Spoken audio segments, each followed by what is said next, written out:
MS word 2016 के इस अध्याय में टेबल टूल्स में लेआउट टैब के अंतर्गत आज आप सीखेंगे अलाइनमेंट ब्लॉक के ऑप्शंस का उपयोग करना। अगर आपको हमारी ये वीडियो पसंद आए तो इसे लाइक करें, अन्य लोगों के साथ इसे शेयर करें और नई वीडियोस की जानकारी के लिए हमारे YouTube चैनल को सब्सक्राइब करें। मान लीजिए हमने कोई टेबल बना रखी है और हम चाहते हैं कि वह देखने में सुंदर हो और समझने में आसान। इसके लिए टेबल में हम अपनी जरूरत के अनुसार अलग अलग अलाइनमेंट उपयोग कर सकते हैं।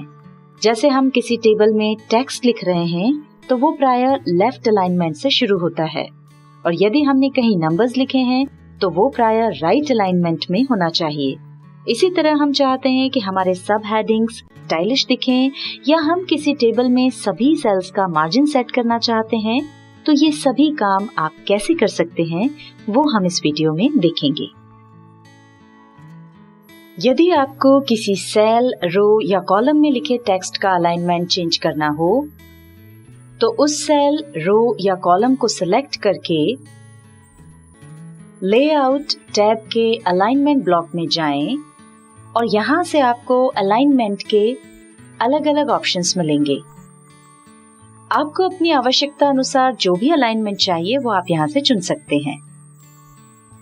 जैसे यहाँ अलाइनमेंट ब्लॉक में अलाइन टॉप लेफ्ट ऑप्शन पर क्लिक करने पर टेक्स्ट टॉप में लेफ्ट अलाइन हो जाएगा। इस तरह से अलाइन टॉप सेंटर चुनने पर टेक्स्ट टॉप में सेंटर अलाइन हो जाएगा। ये जो सारे ऑप्शंस हैं इसमें आप देख सकते हैं कि ये सब लेफ्ट, राइट और सेंटर के हैं। अंतर इसमें ये है, ऊपर वाले जो ऑप्शंस हैं वो टॉप के हैं। जैसे अभी हमने देखा, टॉप में लेफ्ट, टॉप में सेंटर और टॉप में राइट। बीच वाले जो हैं, जो टेक्स्ट है वो ऊपर वाली लाइन और नीचे वाली लाइन से बराबर गैप छोड़ करके बीच में आएगा। जैसे हम इसमें लेते हैं अलाइन सेंटर। इसमें आप देख सकते हैं कि जो टेक्स्ट है वो लेफ्ट कॉर्नर और राइट कॉर्नर से भी बीच में है और टॉप लाइन और बॉटम लाइन से भी बीच में है। हर तरह से ये सेंटर में है। अगर हम इसको लेफ्ट अलाइन करते हैं तो ये टॉप और बॉटम लाइन से तो सेंटर में रहेगा पर लेफ्ट कॉर्नर पर आ जाएगा। इसी तरह से राइट अलाइन करने पर ये राइट में आ जाएगा। नीचे के जो 3 ऑप्शंस हैं इसमें भी लेफ्ट, राइट और सेंटर रहेगा, पर ये नीचे की लाइन के करीब रहेंगे। जैसे इसमें अगर हमने राइट लिया तो हमारा जो टेक्स्ट है वो अभी बीच में था, राइट में ही था पर बीच में था, अब ये नीचे की लाइन के पास आ गया है। इसको अगर हम सेंटर लेंगे तो ये नीचे की लाइन में सेंटर में आ जाएगा, और अगर लेफ्ट लेंगे तो नीचे की लाइन के करीब ही ये लेफ्ट में आ जाएगा। तो इस तरह से आपके पास ये अलग अलग ऑप्शंस हैं टेक्स्ट को अलाइन करने के। अब इसी तरह से हम हमारे जो सब हेडिंग्स हैं उनको सेंटर में ले लेते हैं और जो मार्क्स हैं उनको राइट अलाइन कर देते हैं। नाम तो ऑलरेडी लेफ्ट अलाइनमेंट में है ही। अब ये देखिए, ये हमारी जो पूरी टेबल है वो प्रॉपर हो गई है। अब यदि आपको किसी सेल, रो या कॉलम में लिखे टेक्स्ट का डायरेक्शन चेंज करना हो तो उस सेल, रो या कॉलम को सिलेक्ट करके लेआउट टैब के अलाइनमेंट ब्लॉक में जाएं और यहाँ टेक्स्ट डायरेक्शन ऑप्शन पर क्लिक करते जाएं। ये देखिए, टेक्स्ट वर्टिकल पोजीशन में आ गया है। इसी तरह अगर आप दोबारा क्लिक करेंगे तो टेक्स्ट का डायरेक्शन चेंज हो जाएगा। यहाँ पर हमने जो हेडिंग है उनका फॉन्ट बदल दिया था ताकि आप इसको अच्छे से देख सकें। इनमें से जो भी डायरेक्शन आपको पसंद आए वो आप सिलेक्ट कर सकते हैं।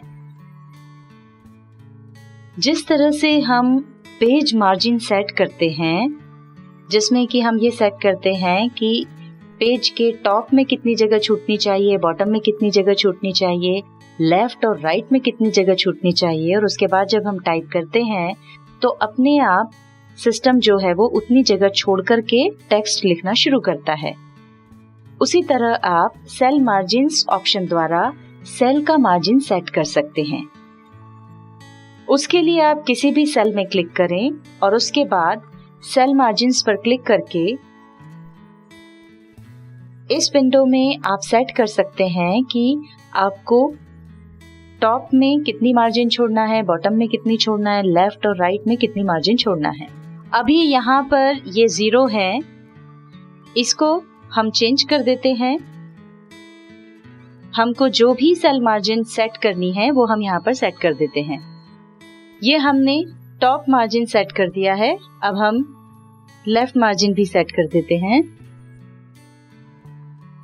यहाँ से हमने लेफ्ट वाला मार्जिन जो है वो बढ़ा दिया है, और जो भी हमको सेटिंग करना है वो करने के बाद अब हम ओके पर क्लिक कर देंगे।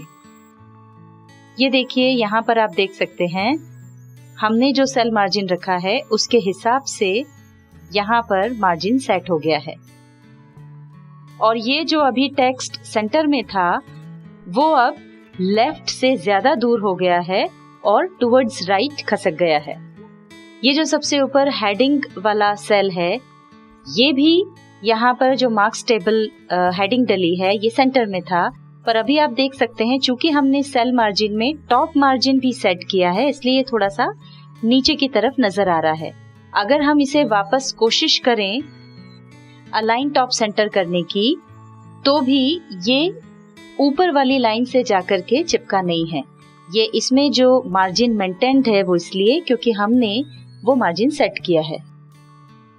इसी तरह से अगर हम इसको लेफ्ट अलाइन करने की कोशिश करेंगे तो भी जितना हमने लेफ्ट में मार्जिन सेट किया है उतना मार्जिन ये छोड़ेगा, ये पूरा लेफ्ट वाली लाइन पर जाकर के नहीं चिपकेगा।